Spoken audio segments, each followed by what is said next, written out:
ಎಲ್ಲರಿಗೂ ನಮಸ್ಕಾರ. ಇವತ್ತು ನೇಹಾ ಹಿರೇಮಠ್ ಅವ್ರ ಮನೆಗೆ ಬಂದಿದ್ದೀವಿ.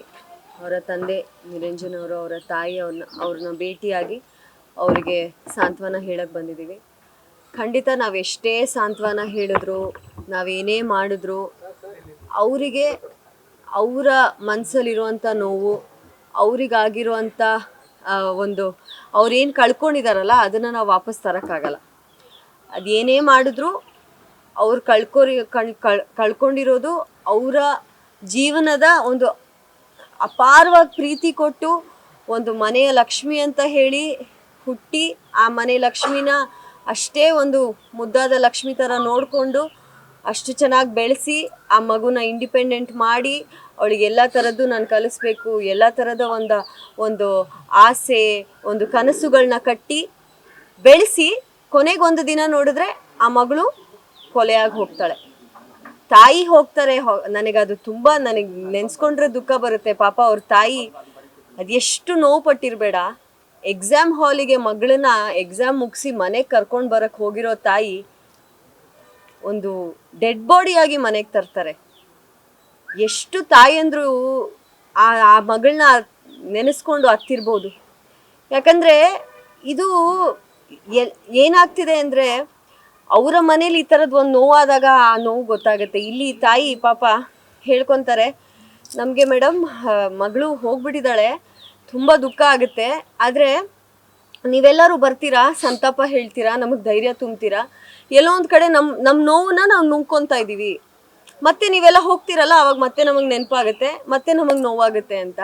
ನಿಜವಾದ ಮಾತದು. ನೀವೆಲ್ಲ ನೆನೆಸ್ಕೊಳ್ಳಿ. ತುಂಬ ದೊಡ್ಡ ದ್ರೋಹ ಆಗಿದೆ ಅವರಿಗೆ. ಯಾಕಂದರೆ ಒಂದು ಮನೆಯ ಮಗಳು ಹೋಗ್ಬಿಟ್ಟಿದ್ದಾಳೆ. ಇಲ್ಲಿ ಏನಾಗ್ತಿದೆ, ಕಾರಣಗಳು ಹೋಗ್ತಾ ಇದೆ. ಇದಂತೆ, ಈ ಕಾರಣ ಆಗಿತ್ತಂತೆ, ಅದಾಗಿತ್ತಂತೆ, ಈ ಕಾರಣಕ್ಕೆ ಹೀಗಾಗಿದ್ದಂತೆ.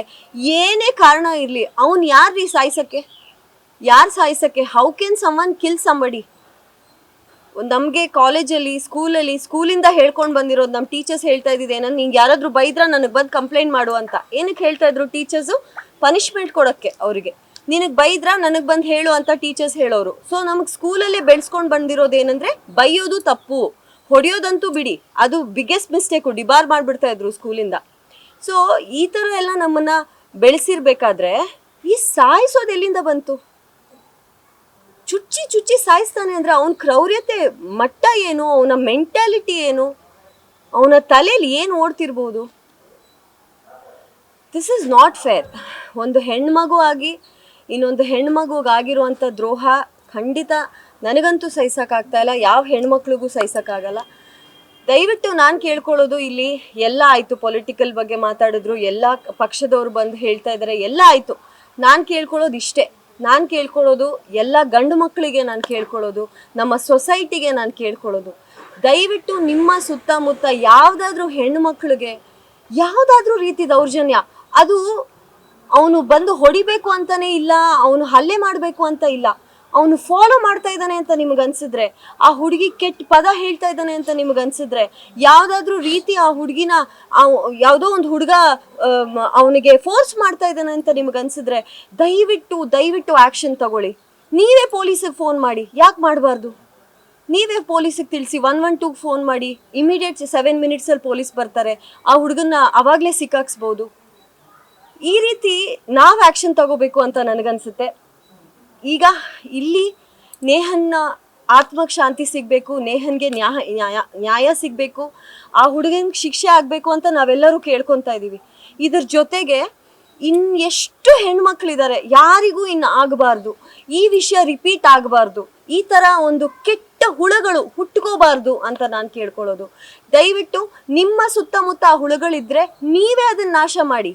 ಅವನಿಗೆ 4 ಪೊಲೀಸವ್ರು ತಗೊಂಡು ಹೋಗಿ 4 ಬಾರಿಸಿದ್ರೆ ಬುದ್ಧಿ ಬಂದ್ಬಿಡುತ್ತೆ. ಅವನು ಫಾಲೋ ಮಾಡೋದು ನಿಲ್ಲಿಸ್ಬಿಡ್ತಾನೆ, ಹೊಡೆಯೋದು ಹೋಗಲಿ, ಹಲ್ಲೆ ಮಾಡೋದು ಹೋಗಲಿ. ಸೊ ಅದನ್ನು ನಾವು ಶುರುವಿಂದನೇ ಮಾಡಬೇಕು ಅಂತ ನಾನು ಕೇಳ್ಕೊತೀನಿ. This is a social responsibility. ಒಂದು ಹೆಣ್ಮಗುಗಾಯಿತು, ನಾವೆಲ್ಲ ಟ್ವಿಟ್ಟರಲ್ಲಿ ಒಂದು ಸ್ಟೇಟಸ್ ಹಾಕ್ತೀವಿ, ಒಂದು ಫೋಟೋ ಹಾಕಿ ಶ್ರದ್ಧಾಂಜಲಿ ಹಾಕ್ತೀವಿ, ಮುಗೀತು ಅಂತ. ದಯವಿಟ್ಟು ಬೇಡ.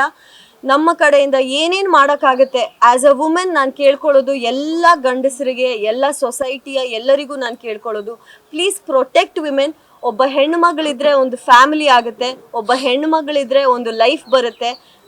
ಬರೀ ಗಂಡಸರಿಂದ ಏನೂ ಸಾಧ್ಯ ಇಲ್ಲ. So please please save women, nurture women ಅಂತ ಕೇಳ್ತೀನಿ. Thank you. ನ್ಯೂಸ್ ಫಸ್ಟ್ ನಿರ್ಭೀತಿಯಿಂದ ನಿಮ್ಮ ಪರವಾಗಿ.